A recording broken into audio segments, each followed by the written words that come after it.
to RC Underground Radio. We're racing toy cars here.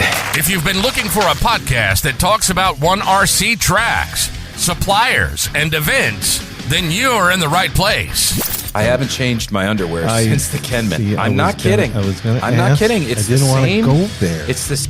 And we're glad you're here. Now, here are your hosts, Ryan Retzloff and David Brinkman. I am a BB in a boxcar.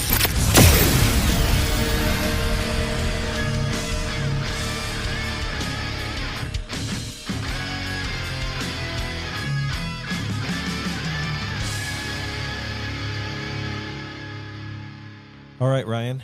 Well, this is a guest. You know, we always talk about guests. A lot of times I surprise you with guests because I know you'll be super excited, and I know you know this guy. But I do.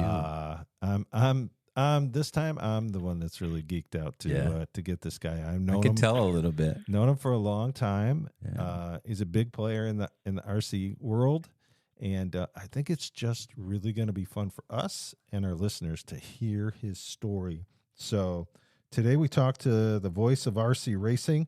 To me, he is the true Mr. Worldwide. Pitbull, yeah, okay. He might use that. But this is the true Mr. Worldwide. Let's welcome Scotty Ernst. Scotty, welcome to the RC Underground Radio. Thank you guys very much. I really appreciate the invitation and the chance to chat. And thanks for the kind words. I don't know about voice of RC or anything. Maybe the guy who talks too much, but. So here's the deal, Scotty.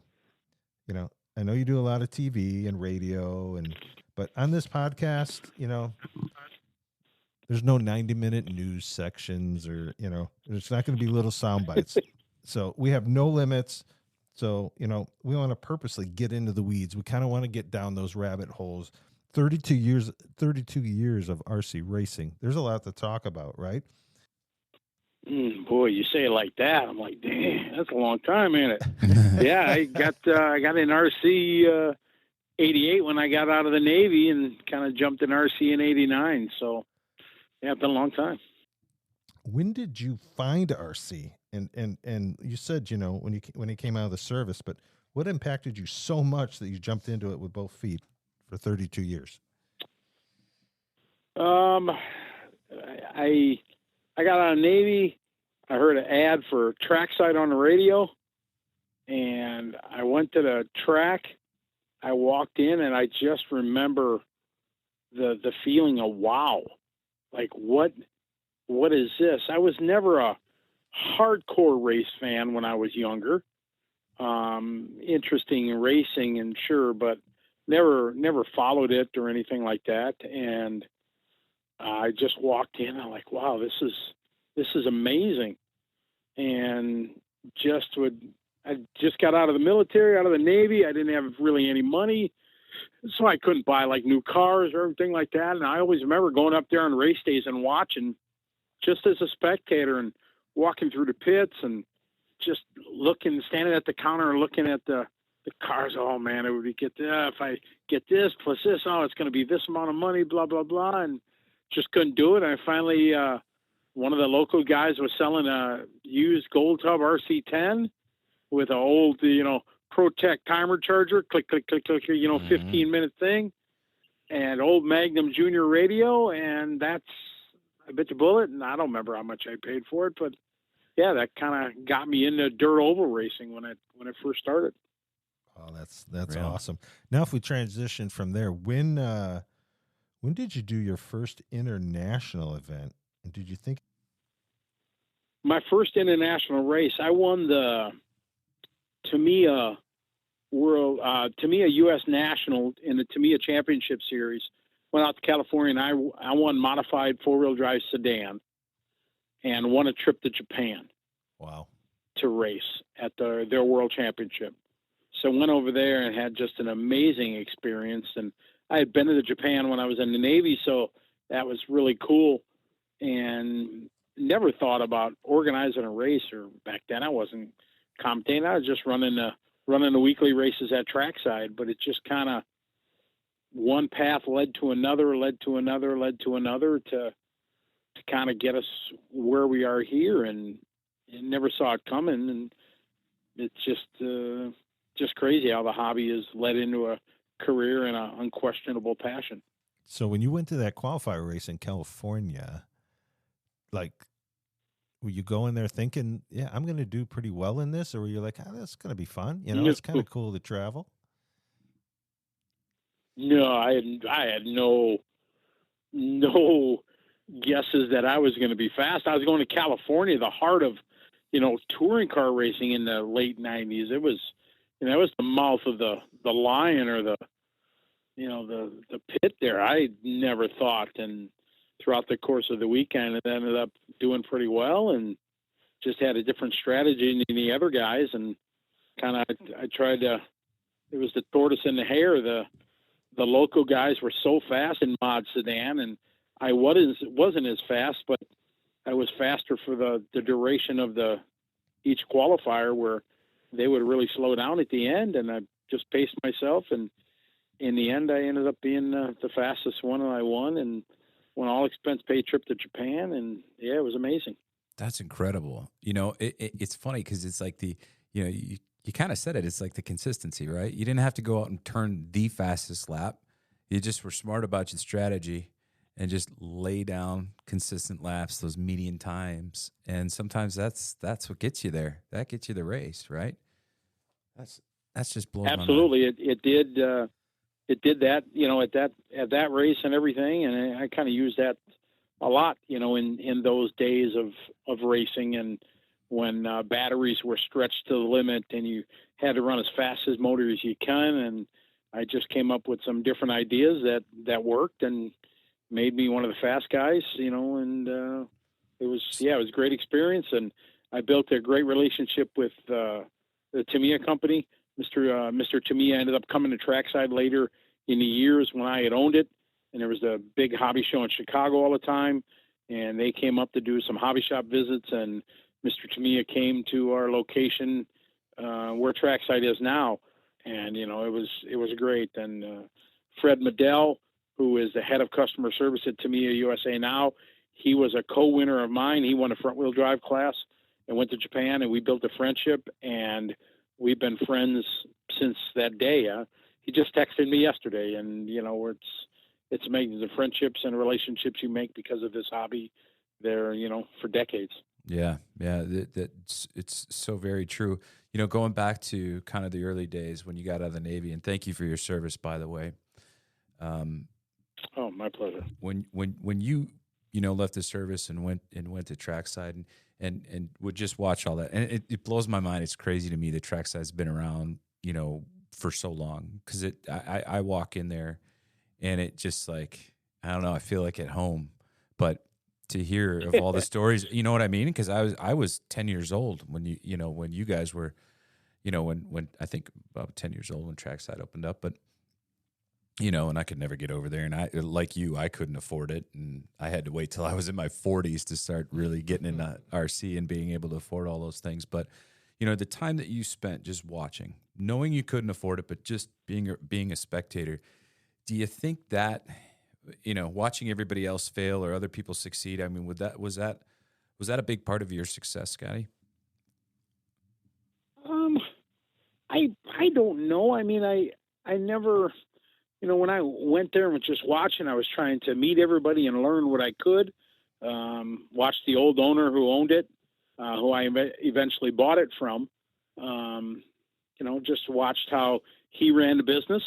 Some things were good, some things not so good. And, I saw the struggles of the hobby business back then. And when I bought it from him in 93, I had zero business knowledge, none. As I was a kid, I guess I was always driven to own a business or whatever. I had paper routes when I was a kid, when, we used to deliver papers.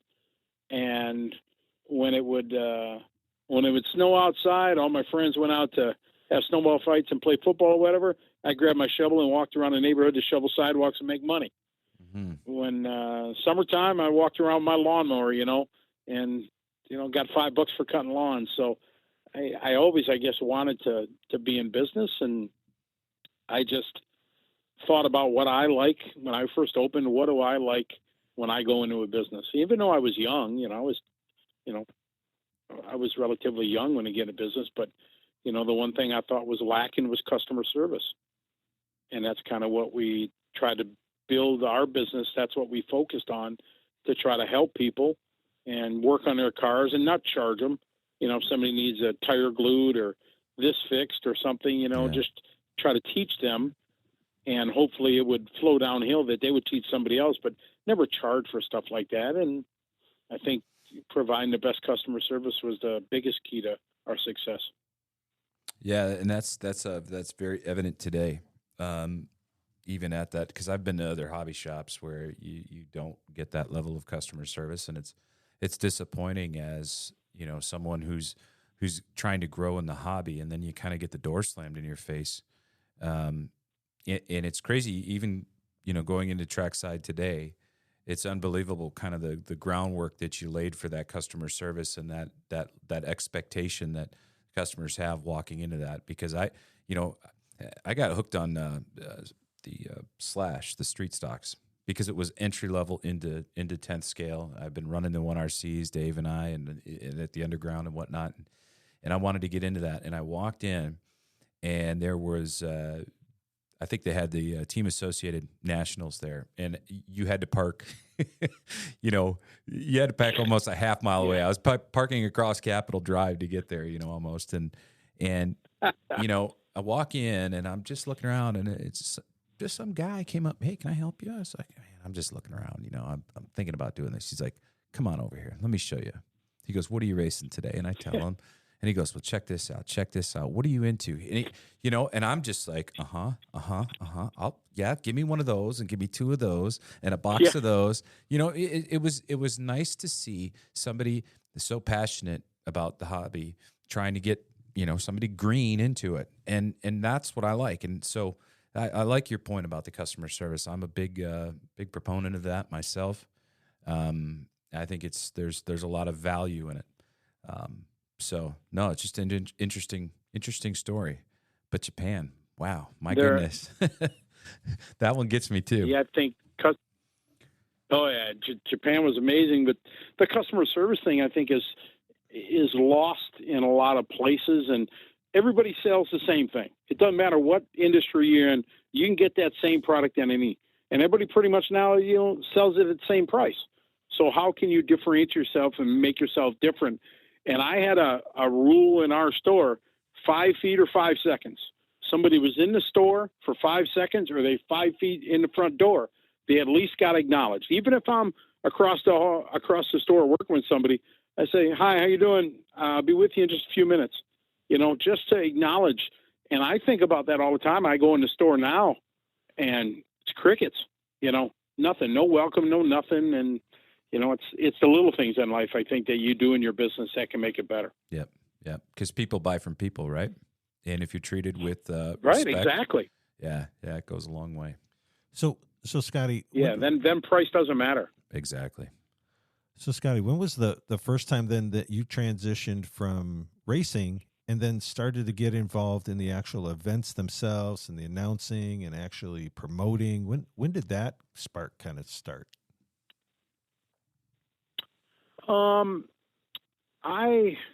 We started organizing our own races at trackside.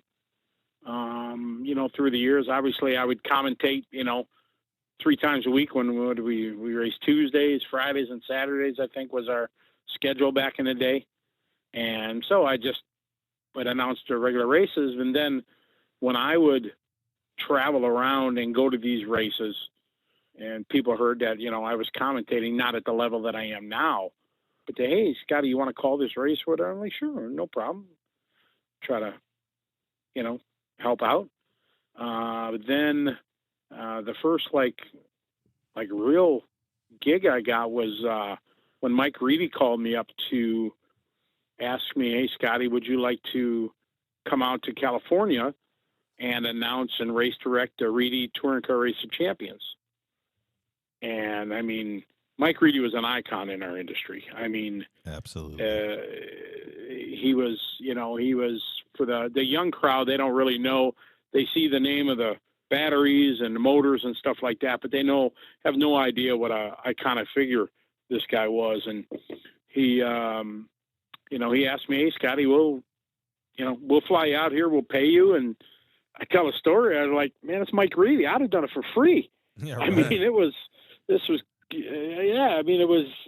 as big of a name as, you can throw in any industry. And so that was kind of like my first paid gig, and what really built up my relationship with Mike Reedy through the years. Because back in the late 90s, when we were over on Green Bay Avenue in the back of that building that we were renting, we had a touring car race called Midwest Touring Car Championships.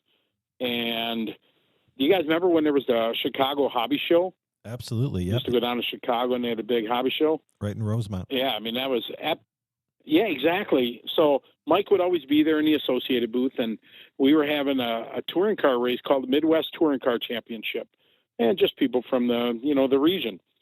And we had some specific rules that were kind of with the times, since batteries were changing, motors were changing things, and I had a rule set, and I gave Mike the flyer, and I don't know, a month later or whatever, I get a phone call, and Mike calls me up, says, "This is Mike Reedy, and Scotty would really like your rule set, for your race, and I want to come out to it. And I'm going to bring Mark Pavitas and Billy Easton." I'm like, "Oh my God, this is unbelievable." Right. Two of the biggest names in the industry are going to come to the middle of nowhere, Milwaukee, Wisconsin, and race on our little 100 by 50-foot carpet track in the back of a building. And that just changed everything that year. That took our little race and absolutely put it on the map as a must-attend on-road race. And through the years, Novak was big involved in it. I had an amazing relationship with Bob and Linda Novak, and it became the Novak race. And when we moved over to 124th Street, where we are now, man, in that early 2000s, I mean, there was the Reedy race in California and the Novak race at trackside that any on-road guys want to go to. So Mike is, next to my dad and my grandparents, I think Mike Reedy was the most influential man in my life, and what he taught me and what he did for our business, what he did for me as a racer, he gave me kind of my career that I'm on, the career path I'm now, by asking me to go and MC that race. And it's just amazing. We became very good friends. Yeah. The Reedy race, Mike just kind of gave me, full control. Said, "Scotty, here," after the first year, they just let me do it. And then I started doing that one. And I was like, wow, I like this. I see the potential for, generating revenue. I'm not going to lie. I mean, I do it, I have a passion for it, but I also do it to, pay the rent, pay the house, put the kids in school. It's my livelihood. And so then I always wanted to, go on to bigger and better things. And right at 2001, I used to go to Snowbirds and race. Mike Boynton's got a great race down in Florida. And I thought, man, I would love to put on my own epic level race. And I thought there's only, two places to do it in America where everybody wants to go: Orlando and Vegas. Those were the two. And Mike had the Snowbirds in Orlando already. So I was like, oh, what about Vegas?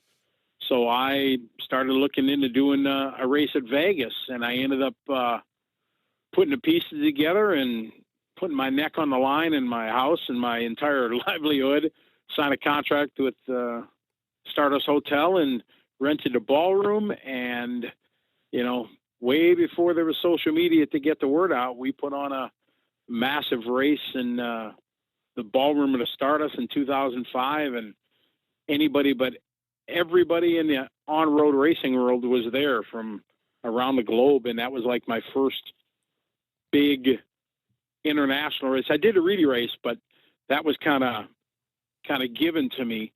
And then, but the IIC in Vegas was the first one that I kind of built up from the ground up. We had to figure out how to put a floor in the ballroom. So, we built a subfloor. Jamie from Trackside, before he was the owner, he he was a carpenter by trade, so he came and helped us do that. And I wanted to just trying to find a way to make events more epic. There were lots of big races, but nothing really with amazing flair and great style. And so I just came up with the idea to do Vegas. We put banners all the way around a track instead of just one banner hanging on a driver's stand.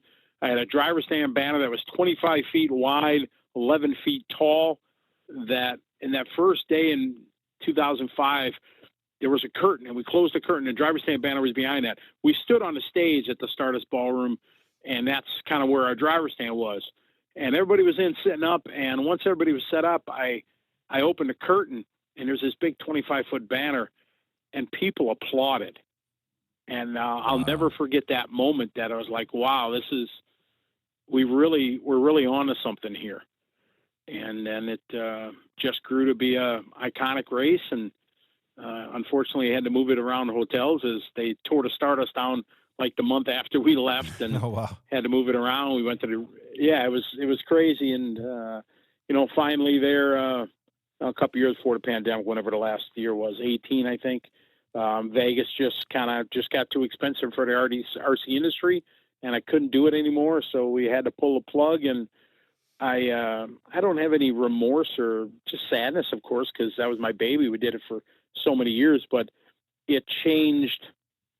I think I can proudly say, with no arrogance or anything, that, we changed the way big races were presented, with, attention to detail and things like that, and sponsor really acknowledgement, where sponsors not only sponsored the race, they got square footage. They got a display table.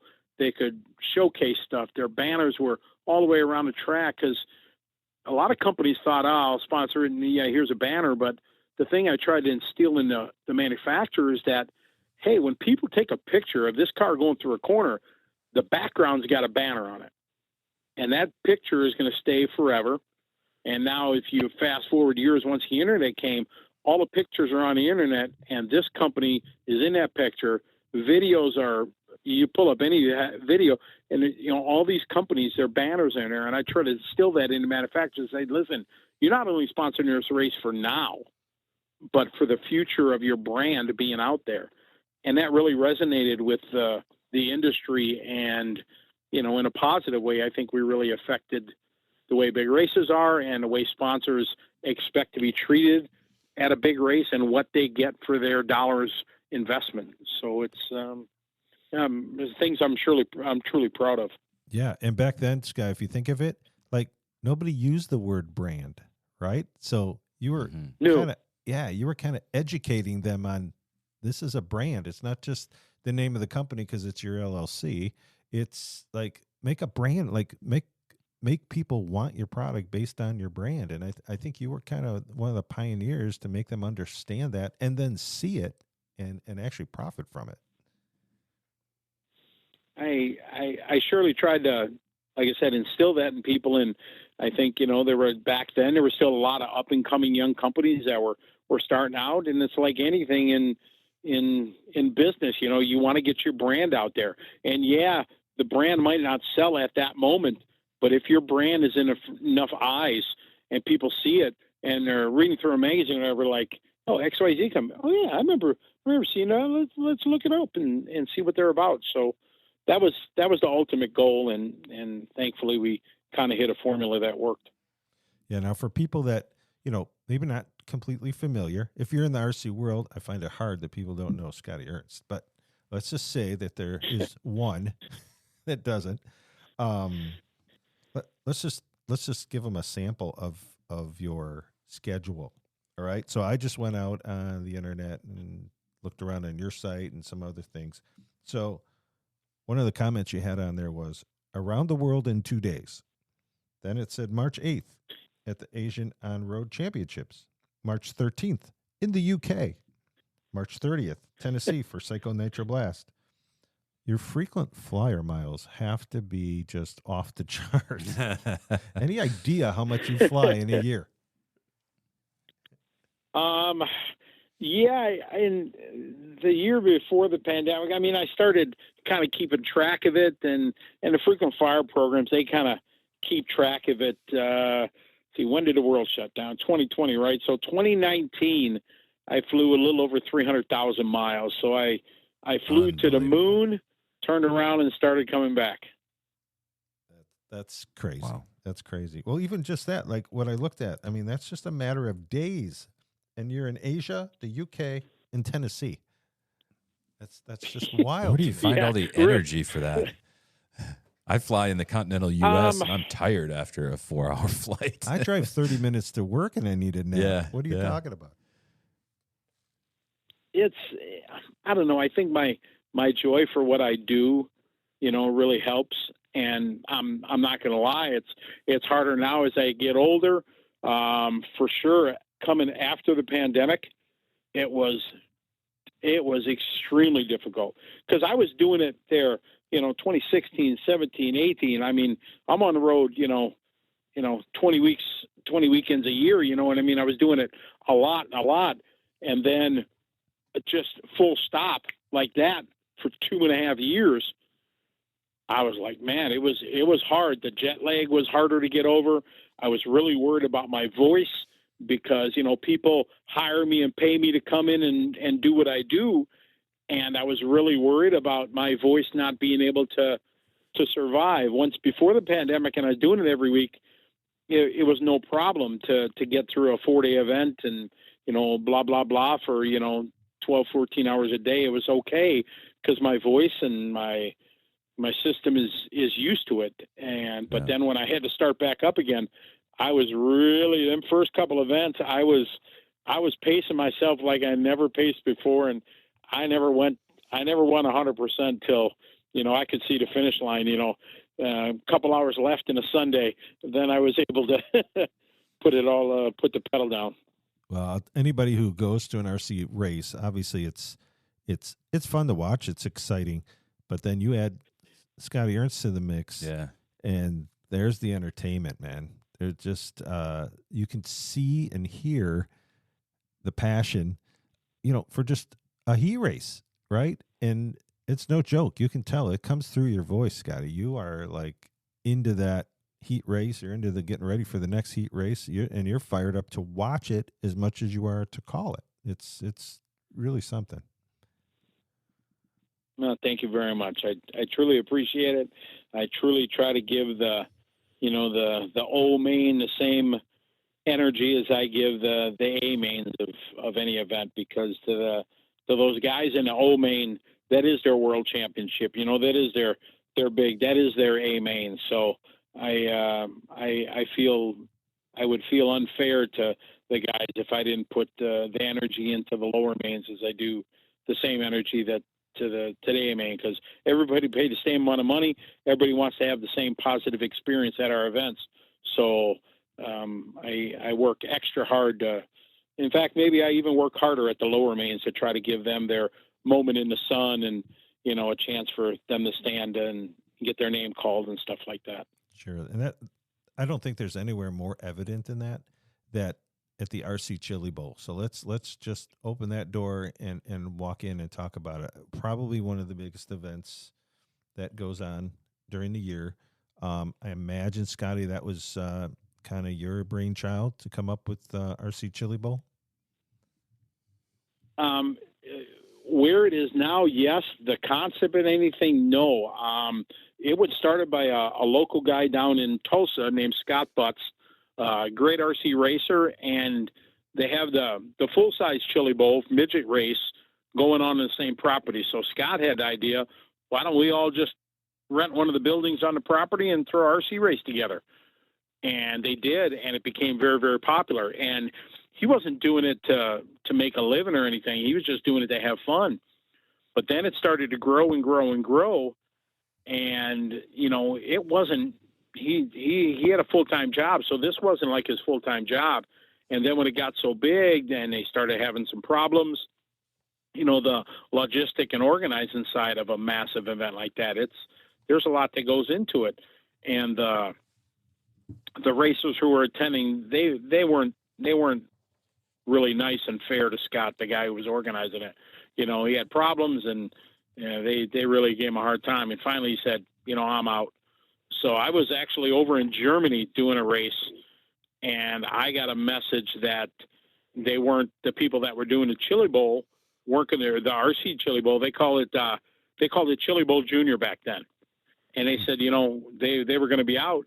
I'm like, wow, I'd love to be able to get involved in that and kind of, put my own spin on it. So I sent a letter in to the people that organized that owned the facility there, the county fairgrounds, and introduced myself and explained to them that this gentleman's not doing it anymore. And I think they reached out to him to see if he for sure wasn't going to do it anymore.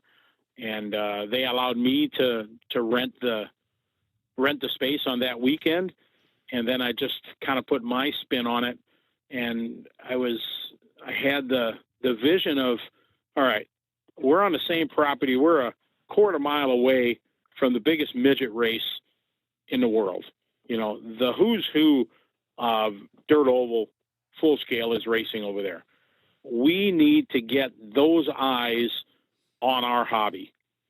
And I tried to really make it a show and make it something that people wanted to be part of, and find a way to interact with the big show and us not be a sideshow, but some entertainment for them. And it was a big challenge, I must say, because the people who did it at first, they were doing it just for fun. So there was no, their entry fee was really low and everything like that. And I came in and I was like, okay, my vision is to do this, and, banners everywhere in a manufacturer's row, and get people from next door to come over and things like that. So it was the first couple of years, it was a tough road because nobody in the dirt oval world really knew me. And then I come in and make all these changes and everything. But thankfully we stayed positive, and we kept getting entries.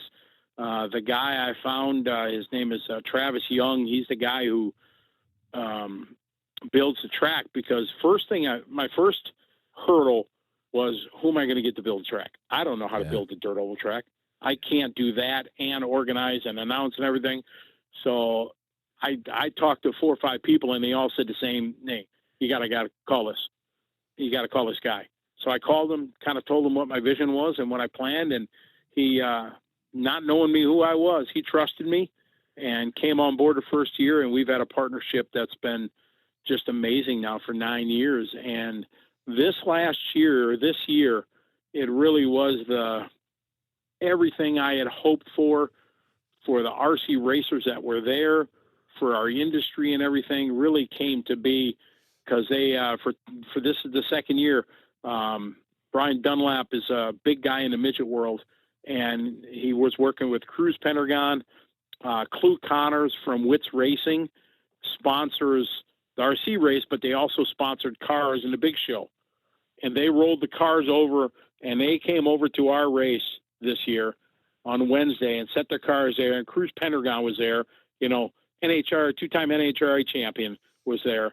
And it was amazing, because now the big show, they cared about us, and we gave some importance, and it was amazing, amazing thing. And last year, Kyle Larson came over, and he spent time over there, and Dustin Malicote from GFRP during our break before we tore the track up, gave Kyle Larson his car, and Kyle's out there doing laps, and they give his son Owen a car to do laps. And it was just, we weren't a joke anymore. It was like we were truly a racing part of the Chili Bowl, and it was just amazing. And we get a ton of entries from coast to coast, and it's great. But it's my team that makes it a success. It's got to be a kick to know that, like you said, people come from all over the country, maybe outside the country, to come run a race that you had a vision of, brought it to a certain level, and just knowing that night before, that Friday night going in Saturday, like that's what's on their mind. That's what they're is wired up and focused for an RC race in Tulsa, Oklahoma that you put together is a Cup driver or an IndyCar or a Formula One driver getting ready for their race. That's really got to be something. It is. It's for sure something I'm real proud of. It's humbling that the people want to come and they enjoy what we do, and take time off of work and family and come and spend time to race with us.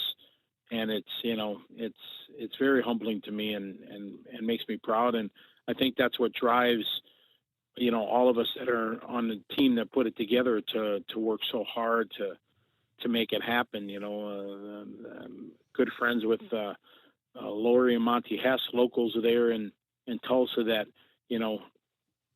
to work so hard to help kind of behind the scenes. That it's all the people behind the scenes that make the show what it is. And I feel bad sometimes for him, because obviously I'm the face in front of everything, but it's it's all the people behind the scenes that make it run so well and work. And that's the big part of any big race. The tech crew, Tim and the guys, and Trey and all the guys that run tech and all that stuff make a 600-incher race possible, where people leave and like, wow, I'm tired, I'm exhausted, but it was awesome. When do signups open for next year? Yeah. So yeah, it's crazy too, Scotty, because I've been in this hobby for about 3 years now, and the RC Chili Bowl for me, I like to go fast, turn left, and so for me that's the pinnacle. What's crazy too is the promotion of it now. I'm not saying your job's getting any easier promoting that race, but so many racers, as you start to like things on Facebook and all those analytics kind of change around, the only thing that was popping up in my feed, whether it be Instagram or Facebook, was RC Chili Bowl. It was the hashtags and, everybody, prepping the cars, going to be there in 2 weeks, and on and on and on. And that's all I saw for about a month straight. And it just amped me up even more to say, I knew Dave was going, and I'm like, Dave, we got to do this race one of these days. And I'm like, yeah, but I started thinking, I was like, I'm not that great, and blah, blah, blah. He's like, let me just go and feel it out. And one of the things he came back with was, he goes, Ryan, yep, there's guys there that are, sponsored team guys, whether it be Custom Works or whomever. But he goes, there's average Joes there too, and we can do this. And I thought, okay, let's go.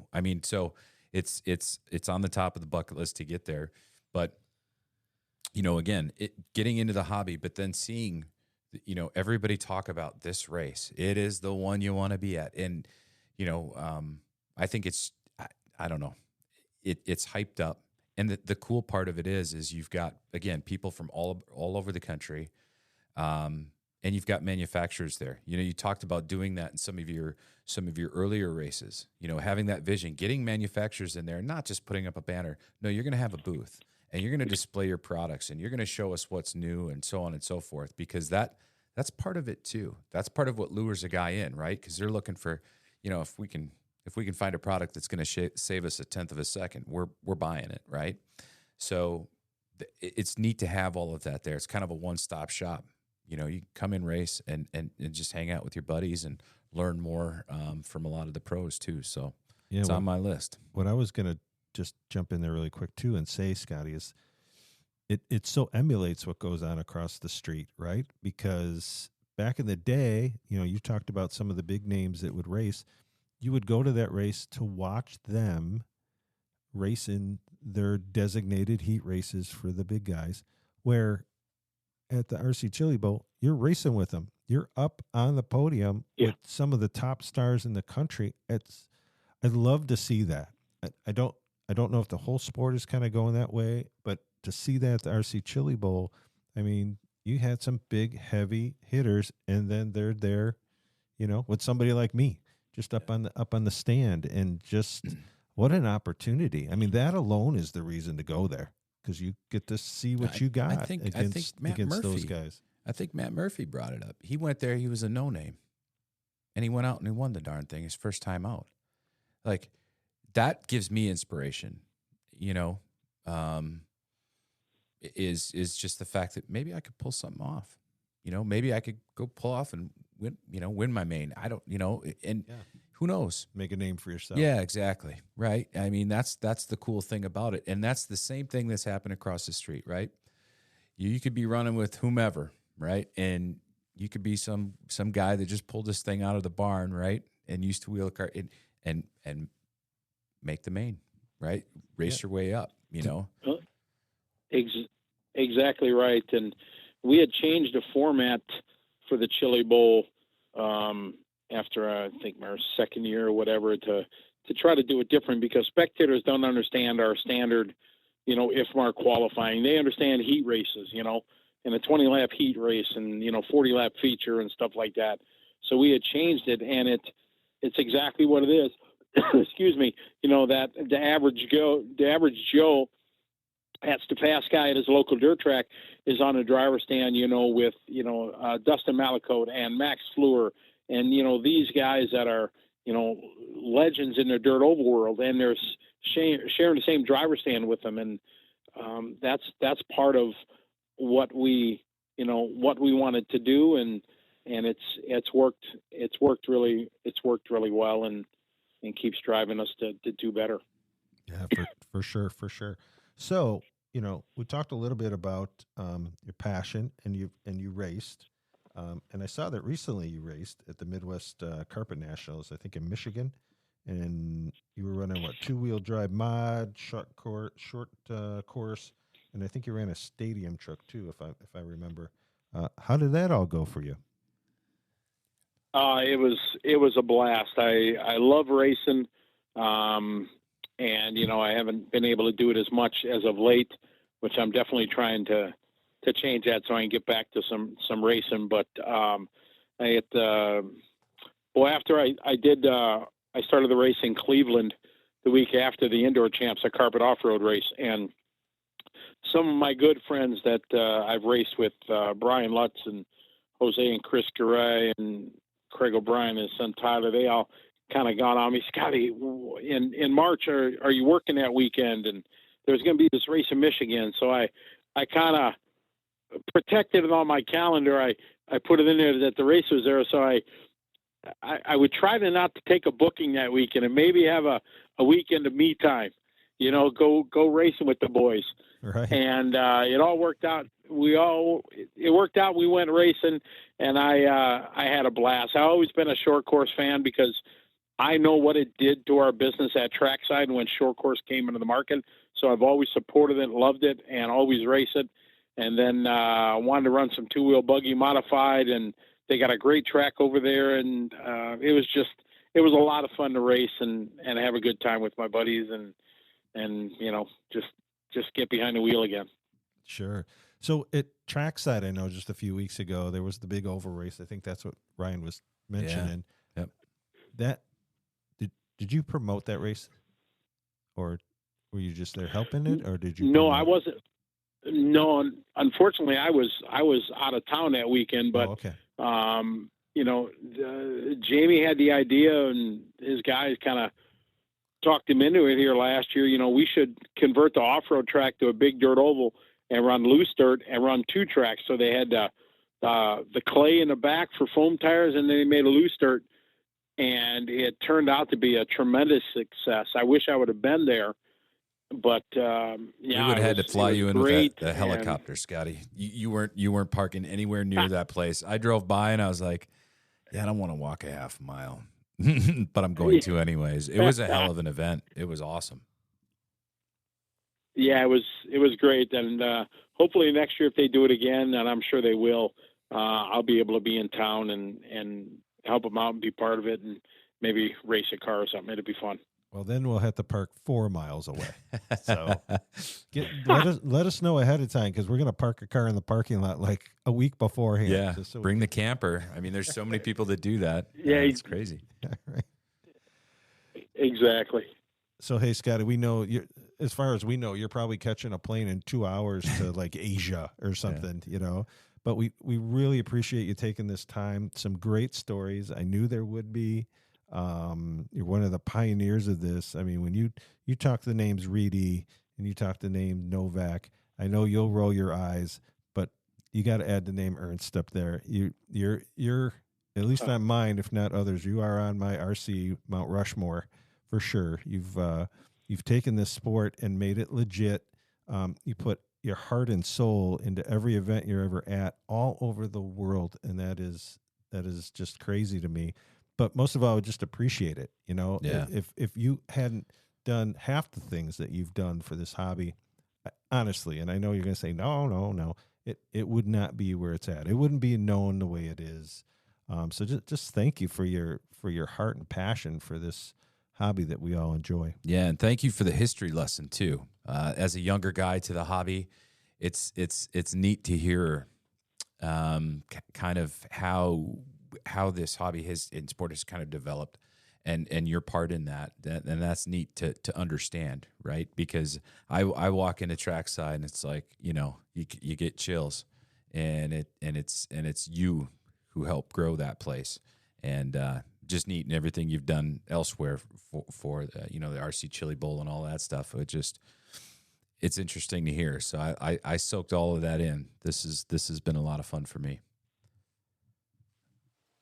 Well, thank you guys very much for the kind words, and I agree that I don't feel like I deserve those accolades. It's just a hobby shop owner who loves the hobby, and thanks to some hard work and knowing the right people and having a passion for it, I was able to go down the road that I'm on now, and never saw it coming, never thought it would be my profession, but being able to share the love and the passion I have for the hobby with people from around the globe, no matter what language they speak, we all share the love of the hobby, and the places I get to go and people I get to meet are, that's a reward that's not often you can get in life. So I'm very blessed and thankful I get to do that and share it with everybody. That's so well said. So, Scotty, I know people are going to hear this and they're going to be like, wow, we want to know more. We want to know where this guy travels. We want to know what events he's involved with. How can they find out more? Your website or Facebook? Just feel free to give us some of that information. Nowadays, I think, the Facebook world is where, everybody, can follow and things like that. And I unfortunately had to do something I hesitated on doing for a long time. So I've been blessed, as I said, to meet people from around the world. Facebook allows you to have 5,000 friends. And something happened last year that hit me in a negative way, that I'm at 5,000 friends. I have there's more than 2,000 friend requests waiting that I can't answer and I can't accept. And I was at a race and somebody came up to me and they were not angry. They were just really disappointed. He said, Scotty, I sent you a friend request last year after this race or whatever it was. And why didn't you accept it? Why, something wrong? And I didn't realize, I never looked at it from their standpoint, that, we became friends and they wanted to follow me. And I was like, wow, I never looked at it from this. So I didn't want to do this for many years, but I had to make one of those, public fan pages or, so I got I had to make one of those where, I don't know, I'm a public figure, I think is what it's called or something. So that's kind of where I do all my notification. Just a Scotty Ernst is the search with me, and kind of like a cartoon picture of me. And that's kind of where I do all my posts and things like that and put everything, because, I want to share my love and my adventures in the hobby with everybody from around the world. So that's kind of where I do it all. So just on Facebook and Instagram, it just, it's Scotty Ernst. Awesome. Yep. I follow. That's where I got all my info. I've been following you for a while. And yeah, again, just thanks for joining us tonight. We wish you the well. Please, safe travels as you travel all around the world. And we just really appreciate everything you do. And grateful for you. So thank you, Scotty. Well, thank you very much, guys. Thanks for asking me to be on the show, and keep doing what you're doing, sharing and spreading the love of the hobby that we all have. It's, it only helps get more people into it and makes it better for all of us. So keep up the good work, and thanks for asking me to be on the show. I appreciate it. Absolutely. And that means the world to us, Scotty. We'll talk to you soon, my friend. Thanks, buddy. All right. Thanks so much. Be well. Thanks. Go Fast RC Graphics by Turn 4 Studios is your one-stop for all your RC graphic needs. Custom design from start to finish, Go Fast can have you looking your best on race day. Quality vinyl wraps that won't weigh you down. Go Fast can cover your car, your racetrack, and your trophies. Go online to GoFastRCGraphics.com and get your team looking right on race day. Right now, you can use the promo code UNDERGROUND for 10% off your next purchase. That's GoFastRCGraphics.com.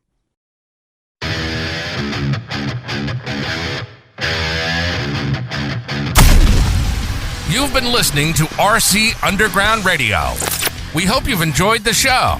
If you did, drop us a line at rcuradio@gmail.com. We're curious to know, what do you like? What don't you like? Who would you like us to talk to? Sounded really weird. It was weird, but you know what I meant. We're talking about racing, so... Okay. You can find us on Spotify, Facebook, and YouTube. See you next time on the RC Underground Radio Podcast. I am a BB in a boxcar.